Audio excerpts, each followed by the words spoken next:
Bismillahirrahmanirrahim. Qala al-mu'allifu rahimahullah. Babu sutratil musalla. Bab tentang sutra atau pembatas bagi orang yang sholat. Kalau kita amati mungkin hal ini di kampung kita jarang terjadi. Atau jarang orang yang melaksanakannya. Padahal Rasulullah mengatakan sallu kama ra'aitumuni usolli. Salatlah kalian sebagaimana saya sholat. Meskipun dalam hal ini, dalam tabligh itu dari awal memang tidak pernah terlepas dari khilafiyah di antara para ulama. Ada yang mengatakan ini wajib, ada yang mengatakan ini sunnah, ada yang mengatakan haram. Seterusnya itu adalah terjadi atau muncul di belakang hari. Kenapa? Untuk atau sebatas mengetahui kalau orang itu tidak sampai mampu mengerjakan, maka dia tidak merasa dosa.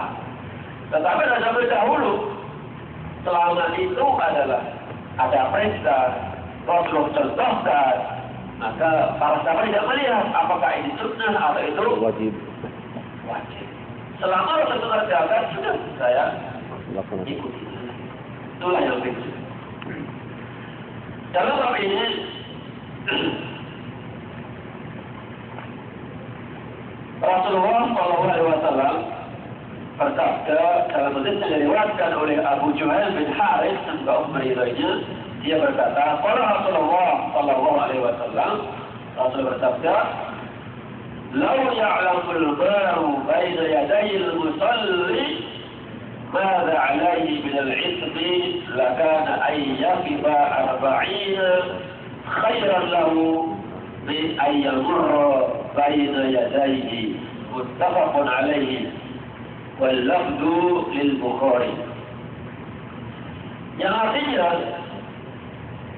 sekiranya orang itu mengetahui, orang yang mulia itu mengetahui dosa apabila lewat di depan orang yang sholat, maka saya berhenti 40 itu lebih baik baginya daripada meneruskan dia lewat di depan orang yang sholat.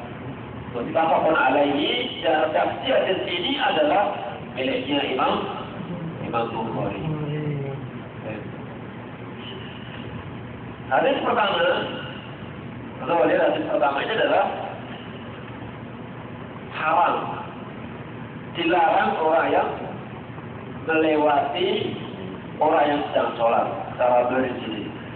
Lau ya'lamu, sekiranya mengetahui al-maru, maru itu adalah fa'il dari maru yang muru, wahwa maru, jadi lewat, turun. Makanya di sini ada kata-kata turun, pulang balik ya. Jadi al-maru adalah orang yang lewat. Baina yadayil musalli, lewat di depan orang yang sedang sholat. Mengetahui apa? Mada alaihi minal ismi, dosa apa yang dia dapati apabila dia melewatinya. Maka jawabnya adalah lakana ayyakifa 40.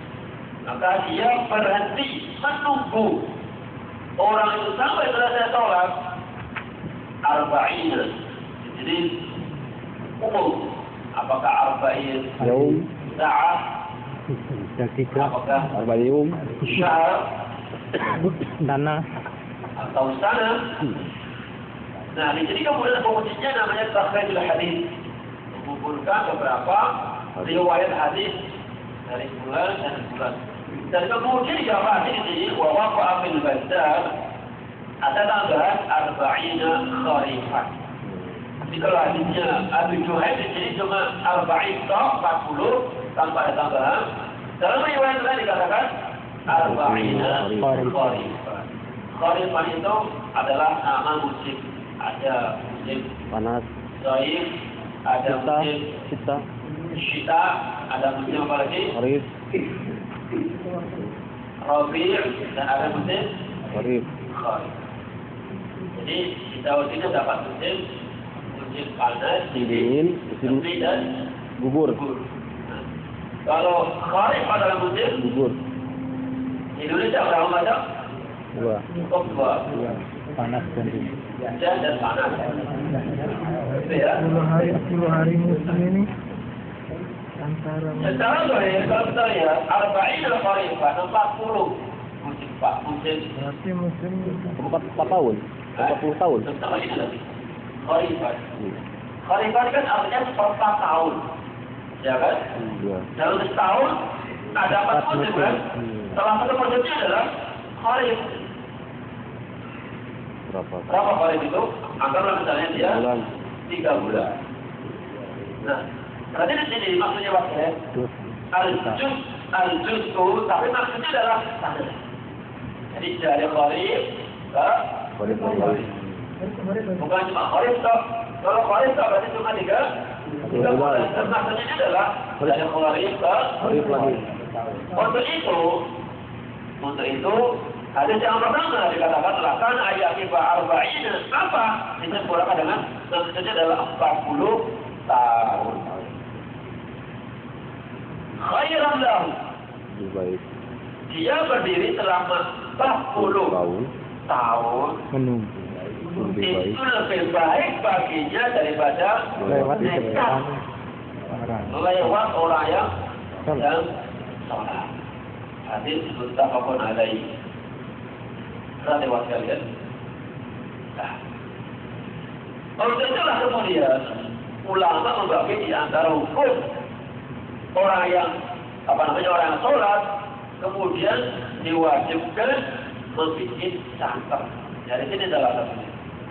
Setelah dia istighfar mengambil kesimpulan dari hadis ini.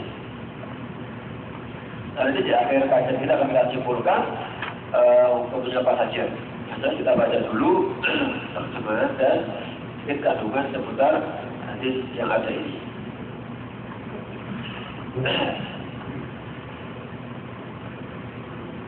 Kemudian ada yang diriwayatkan dari Ummul Mukminin Aisyah radhiyallahu. Dia berkata, "Su'ila Rasulullah sallallahu alaihi wasallam fi ghazwati Tabuk an sutratil musalli." Faqala mithlu mu'akhiratir rahli akhrajahu Muslim. Dari Aisyah semoga meridainya, dia berkata, Rasulullah ditanya ketika perjalanan menuju perang Tabuk tentang sutrohnya orang yang sedang sholat. Faqala, kemudian Rasul menjawab, mislu muakhiratir rahli, yaitu seperti yang muakhirah itu sesuatu yang di belakang. Ini namanya muakhirah saya ini ya. Makanya ada muqaddimah, ada muakhirah. Rahli itu adalah sesuatu yang ditaruh di atas tempat kendaraan. Nah, kalau kita lihat dari kamus, maksud daripada muakhirah rahli itu adalah pelana kuda atau unta.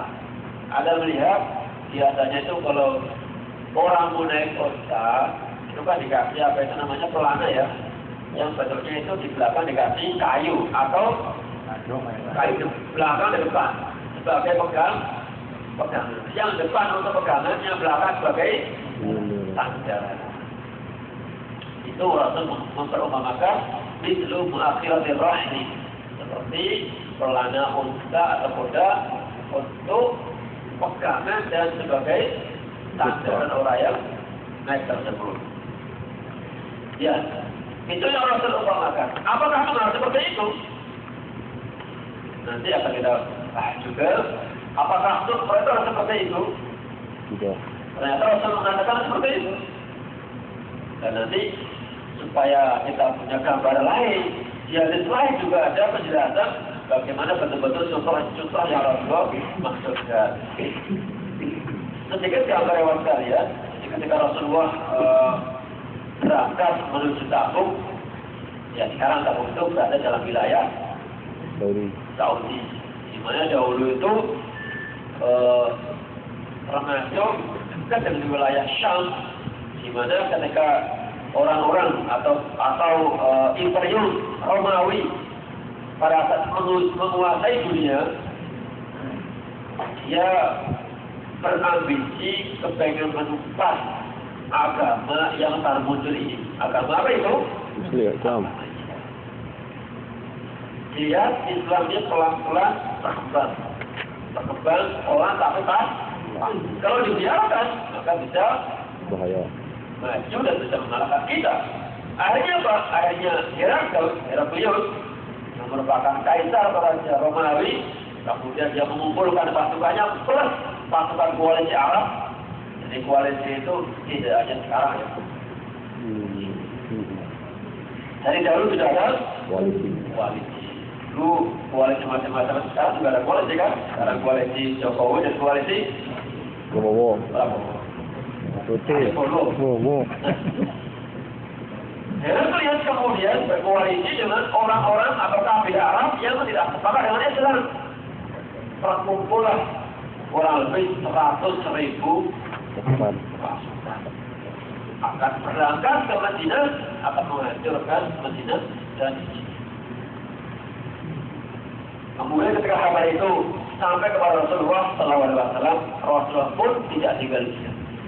Kemudian menyampaikan, memberikan informasi kepada para sahabat, kita akan sambut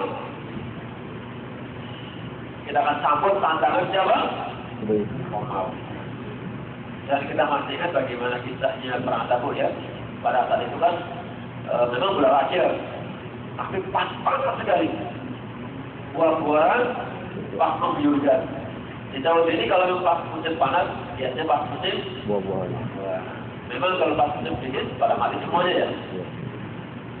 Nah para sahabat, orang-orang pada saat itu sudah dalam kondisi panas seperti itu, melihat di rumah banyak buah-buahan, maka malaslah untuk belum. Kondisi pada saat itu juga patah kali. Rasulullah pada saat itu merasa keberatan, di mana kita akan menghadapi 100.000 pasukan, sementara kita pas-pasan, kemudian orang pada lemas, pada kondisinya senang di rumah. Dan akhirnya kita tahu lah bagaimana kita 3 orang yang tertinggal perang, gitu kan, yang diabadi ke dalam Al-Quran. Akhirnya Rasulullah berangkat ke Tabuk dan di sana kurang lebih 10 hari ditunggu-tunggu, ternyata mereka takut.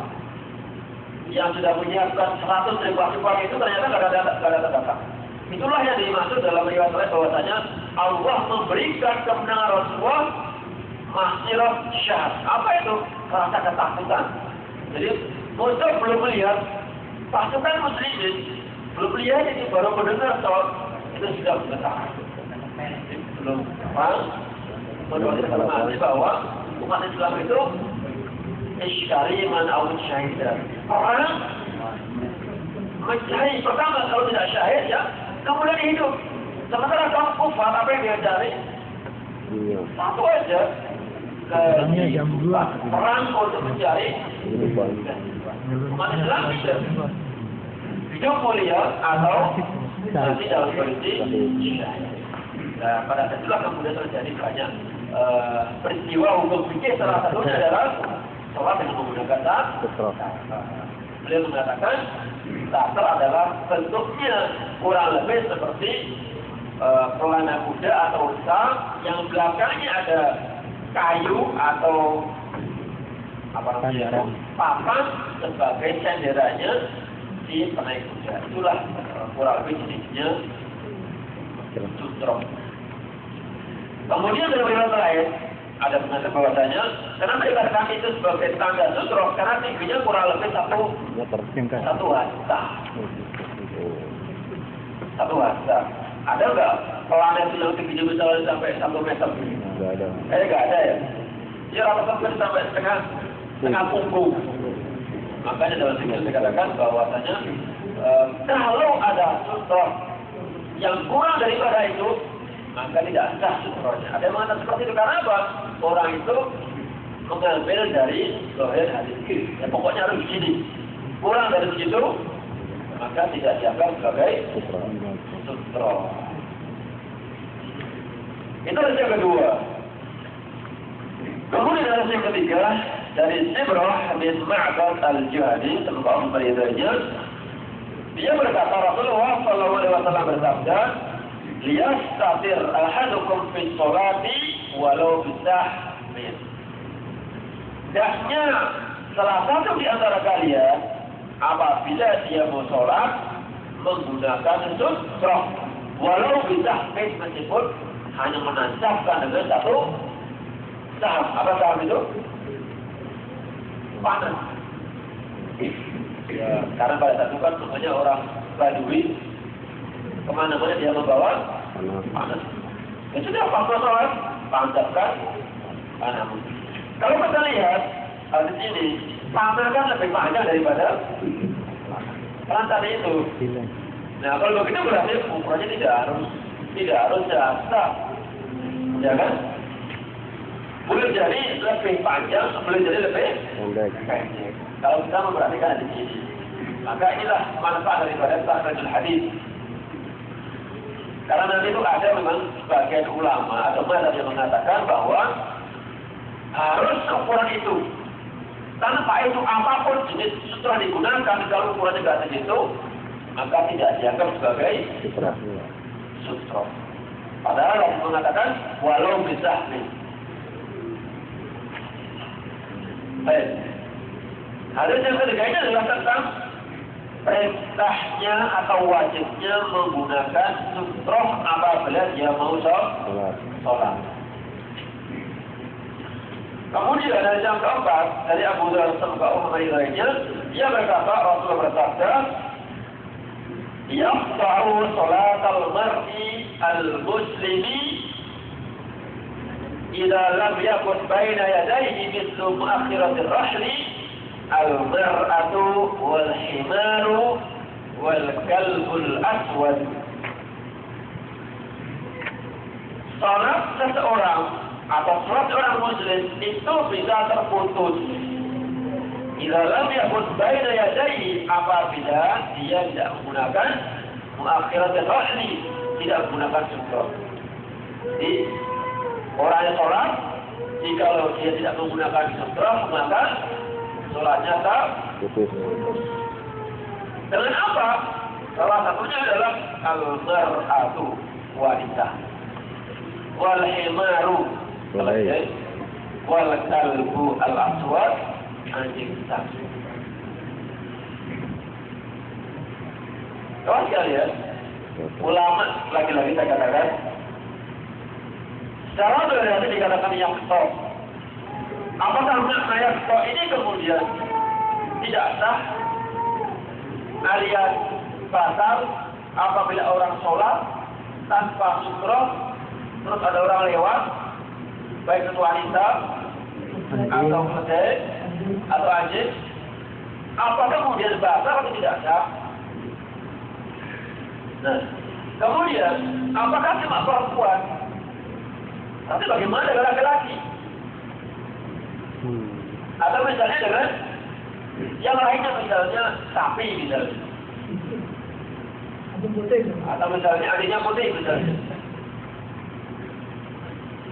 Memang dalam hadis dikatakan sholat seorang terputus apabila tidak menggunakan sutroh, kemudian ada lewat tiga hal, yaitu perempuan, kemudian anjing, kemudian ibu. Pertama yang sekalian, masalah yaqta. Yang dimaksud dengan yaqta ini adalah bukan kemudian batal atau tidak sah, melainkan orang yang sedang sholat itu kan sudah bermunajat kepada Allah Subhanahu wa Ta'ala.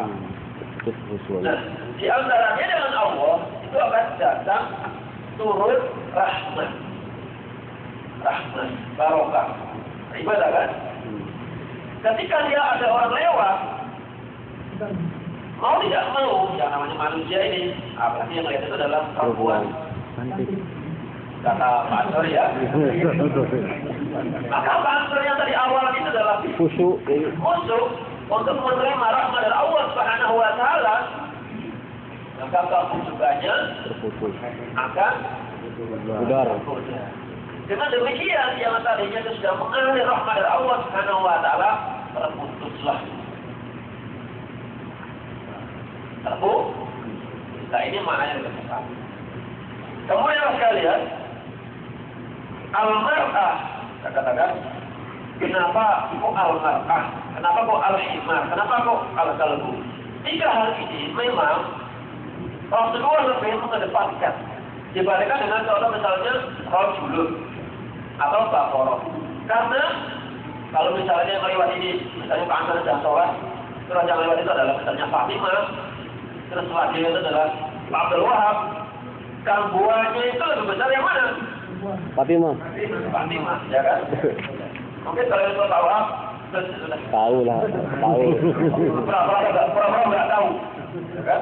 Sebagai ya, Pak Wahab, nggak tahu. Tapi dia bahkan mungkin juga udah masuk lagi, ya kan? Tapi dari yang itu si Fatimah, atau siapa namanya begitu wanita, sudah bubar sholatnya. Sampai kalau udah boleh di sini ya. Itu maksudnya. Yang kedua, himar. Kenapa himar? Sama. Kenapa al-kalam? Sama. Di situ karena, saya langsung ke kalamnya. Karena kalam al-aswad itu menurunnya kelihatan lebih mengerikan dibandingkan dengan yang putih.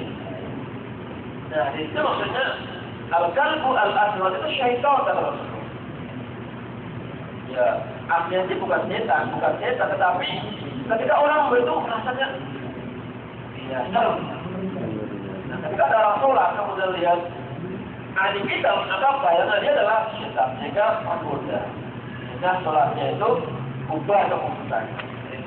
Nah, kawan kalian, itu secara singkat pertama maksud dari yaktop tadi itu terputus, maksudnya bukan putus sholatnya, melainkan putus berkah, putus rahmat dari Allah Subhanahu wa Ta'ala. Yang kedua, tidak hanya perempuan, tetapi laki-laki pun apabila melewati orang yang sedang sholat tanpa sadar juga bisa mengurangi kemunculan maupun rahmat antara dia dan Allah Subhanahu wa Ta'ala.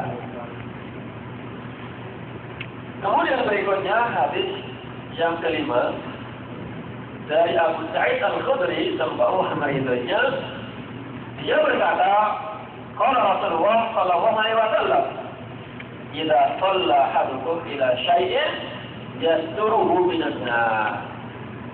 Apabila salah satu di antara kalian itu salat ila syai'in yasturuhu minan nar, menghadap ke sesuatu atau bersutroh membuat batas agar tidak dilihat oleh seseorang, fa'arada ahadun ayyastaja baina yadayhi, ada orang yang mau melewatinya, falyasfa'hu, maka adanya dia menghalaunya, fa'in aba falyuqatilu, apabila dia ngeyel maka bunuhlah dia, fa'in nama wa syaitan, karena sesungguhnya orang itu adalah syaitan. Buat kalian, pelajaran yang berikutnya adalah tentang bagaimana kalau ada orang yang mau lewat, kita apakan? Kita sudah selesai. Bagaimana kalau ada orang melewat? Kita sudah bikin sutra, terus ada orang melewat, jadi kita apakan? Kita halo. Kalau masih kayak bisa, wah ini kelihatan serem sekali. Ternyata orang yang menggunakan sebagai hadis ada tersebut lengkap. Nah, diriwayatkan bahwa suatu ketika ada salah seorang sahabat yang sholat, kemudian anak atau keponakannya itu lewat, itu kalah juga. Setelah sholat sama saudaranya, kenapa kamu mukul? Saya tidak mukul dia, saya mukul setan.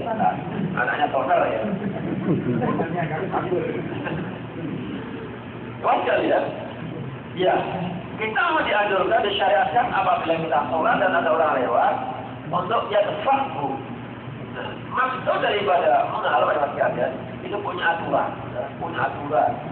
Pertama, kita ada sholat. Jangan sampai kemudian dengan melaksanakan hadis ini bubar sholat kita. Mukul orang, dorong orang, apa itu orang tidak tahu kan? Sudah kita halau dia lewat lagi, kita pegang lagi. kelewat lagi. Kita halang akhirnya tidak sholat. Iya. Ya kan?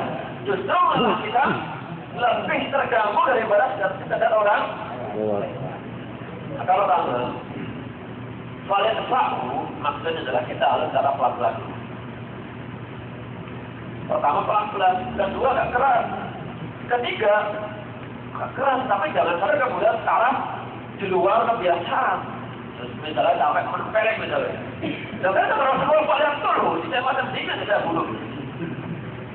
Cuma saya menempeleng, bukan begitu. Dialog, kasih tahu bahwasanya ini Sholat. antara saya dengan Allah sudah bermunajat. Jangan diputuskan saya. Kan? Paham ya? Jadi maksud ini bukan kemudian didorong sekuat tenaga atau bahkan sampai sampai karena maksudnya fal yaqtulhu. Ya. Bahkan mengatakan fa inna ma huwa syaitan. Jangan syaitan. Bukan seperti itu. Meskipun beberapa dikatakan ketika orang itu masih ngeyel, maka halaulah dengan cara keras karena persamaan dia itu adalah syaitan. Maksudnya adalah syaitanlah yang menyuruh dia untuk seperti itu. Dia manusia, dia kawan kita, dia tetangga kita, manusia biasa. Cuma ada sifat yang didorong oleh Total. maka dikatakan fa'inna huwa syaitan. Maksudnya adalah syaitanlah yang menyuruh dia untuk seperti itu. Baik. Itu tentang tata cara menghalau orang yang melewati, orang yang sholat dan tidak menggunakan satar. Berikutnya adalah hadis bagaimana bentuk sutroh yang mesti kita pakai. Dalam hadis yang diriwayatkan oleh Abu Hurairah sampai meridainya, Rasulullah SAW bersabda, "Qala idza shalla ahadukum," apabila salah satu kalian mau sholat, falyaj'al tilqa'a wajhi shay'an. Hendaknya dia menaruh sesuatu di tempat dia. Di mana kita sujud itu, di situ kita taruh sesuatu. Jadi Al-Fatih mengatakan falyaj'al tilqa'a wajhi shay'an, sesuatu apa saja. Di awal tadi dikatakan apa tadi itu? Pelana ya. Kemudian di kedua apa? Panah. Panah. Berikutnya ada hadis lain mengatakan waliyaj'al tilqa'a wajhi syai'an, apapun yang di depan kita. Fa illam yajid falyasjud, atau apabila tidak punya sesuatu ini, maka hendaknya dia menancapkan apa itu? Tongkat. Tongkat. Kita tancapkan tongkat. Jadi boleh celana, boleh panah, Boleh sesuatu. kemudian terakhir apa ini? Tongkat. Tongkat. Fa illam yakun falyakhut, fa illam yakun falyakhut qatta.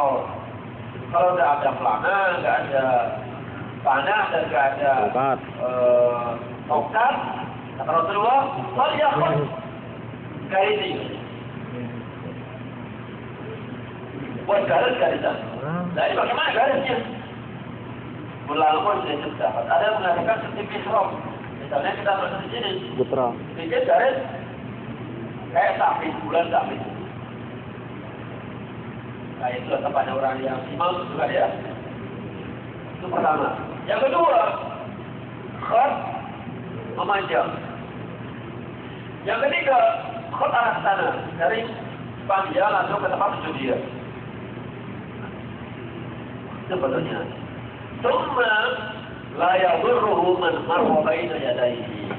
Kalau dia sudah seperti itu, sudah menghadapkan sesuatu, pedang, panah, atau sudah bikin garis, maka tidak ada sesuatu yang bisa membahayakan sholatnya. Apa yang melewatinya? Mau perkuat, kira-kira gimana kalau Melirik nih kan. Tapi gimana kalau sudah izin starter kemudian ada perempuan lewat? Ini lewatnya bukan di antara ini ya, maksudnya adalah Di luar. di Dua depannya sutra. sutro. Jadi misalnya kita ini orang mau sholat, ini sutronya di sini, maka ini namanya baina. Kalau di sini jadi amal, sepanjang sutra sini. Jadi dapat sutra sini. Maka apapun yang ada di sininya ini, maka sudah tidak membahayakannya. Kira-kira ini menurut saya mungkin dalam urusan rahmat tidak dalam kerja. Kalau taswif artinya mengganggu konsentrasi. Kira-kira masih ada nggak misalnya ada angin lewat, ada bagaimana itu? Rasul mengatakan layak dulu tidak sedikit tidak ada yang bisa membahayakannya. Siapapun masih yang merubahnya dari. Nah kalau begitu tinggal orangnya yang tahu diri, orang yang melewati itu. Kalau tidak tahu ada orang tolak, ya minimal di belakang jalan. Jangan dia kalau melewati di belakangnya atau di depan tapi agak supaya tidak kelihatan. Maka daripada itu, kenapa kita dianjurkan kalau sholat itu menghadap tempat sujud supaya apa? Supaya tidak kelihatan apa-apa. Ada di terakhir di sini, la yaqta'u salata syai'un wa dara'u ma stata'tum. Katakan bahwasanya tidak ada sesuatu yang bisa memutus, membatalkan sholat. Wa dara'u ma stata'tum, maka doronglah, maka halaulah ketika kalian. Meskipun ini hadisnya adalah baik. Baik, emang sekalian, barusan kita baca bersama-sama hadis seputar sutra. Kita lihat pertama hukum memakai sutra. Ulama di pendapat ada yang mengatakan bahwasanya sutra itu wajib. Dengan dasar tadi ini, siapa yang mau sholat, hendaknya dia menggunakan sutra. Memang perintah itu. Sebabnya ada selot perintah. Nah itu seperti diikuti oleh mazhab atau hadis yang dijelaskan oleh Syekh Al-Albani. Beliau mengatakan bahwasanya sutra termasuk diwajibkan. Demikian pula mazhab Hajar. Nah kalau orang yang berpendapat seperti itu melihat orang yang tidak menggunakan sutra, tidak boleh. Kemudian bagaimana dengan kita? Kita alhamdulillah mengikuti mazhab Hanafi, Syafi'i. Demikian pula Hambali mengatakan bahwa sunnah itu adalah sunnah mutlak. Sunnah mutlak. Artinya apabila kita menggunakan sunnah dalam sholat tentu berpahala. Karena apa? Mencontoh Rasulullah Sallallahu Alaihi Wasallam. Tetapi kalau kita tidak menggunakan sutra, sholatnya pun tetap sah. Yang ketiga dikatakan bahwasanya sunnah dalam tanda petik. Apa itu? Apabila dibutuhkan. Kapan? Misalnya pas ramai banyak orang lalu lalang. Kalau misalnya ada di masjid kan nggak ada orang ya. Ada misalnya di dalam rumah jelas jadi nggak ada orang. Nggak ada orang yang jangankan khidmat, jangankan istri ada. Nanti Pak Ahmad ada di Muzahimin. Jelas di kamar dia sendirian. Maka ini dibutuhkan. Maka yang ketiga adalah sunnah dalam tanda petik. Apa itu? Apabila dibutuhkan. Nah sementara ini tidak butuh. Di kamar sendirian, kemudian di kunci, sudah aman. Kucing lewat. Ya ada di dalam. Tak makan doa. Ini adalah mazhabnya Maliki dan Hanafi. Baik. Setelah kita mulai kali pertama tentang hukumnya, yaitu lebih cenderung hukumnya adalah sunnah mutlak. Secara mutlak itu. Nah kita kalau kita mau pahala, ya silakan menggunakan Sutra. Gampang kan? Kemudian lewat kalian, apa sih hikmahnya? Kenapa sih kok kita ini dianjurkan menggunakan sutra? Sedikit gula. Pertama bahwa sesungguhnya ada atau tidak ada hikmah. Kalau memang itu adalah Rasul kerjakan, ya sedang mungkin kita ikuti. Tapi tidak apa-apa, kita lihat kira-kira apa hikmahnya itu. Pertama, dengan kita melaksanakan itu, maka secara tidak langsung kita telah mengikuti sunnah Rasulullah Shallallahu Alaihi Wasallam. Yang kedua, dengan bersutra, maka kita bisa konsentrasi untuk sholat. Yang ketiga, dengan bersutra lewat kalian, maka kita bisa meminimalisir tempat. Coba kalau kita nggak bersutra kan, kemana-mana dan orang yang mau lihat pun juga bingung, ya kan? Tidak ada orang-orang. Tampak sutra, kita mau kemana ini kan? Bingung.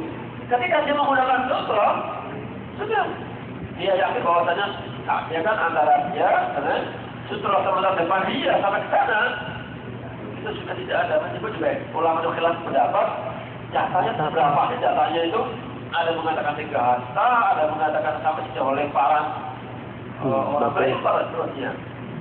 Nah, itulah beberapa hikmah orang menggunakan sutra di dalam sholat. Kemudian lewat sekalian, saya yakin banyak permasalahan tentang seputaran sutra ini. Di sana misalnya diharam bagaimana orang riwa-riwi, ya kan? Kemudian bagaimana dengan sajadah kita? Apakah ini sudah bisa sebagai sutra? Kemudian apakah sutra itu untuk semua orang atau siapa? Maka kita lempar masalah ini ke sama sekalian untuk kita bahas bersama-sama. Silakan, mungkin ada ditanyakan.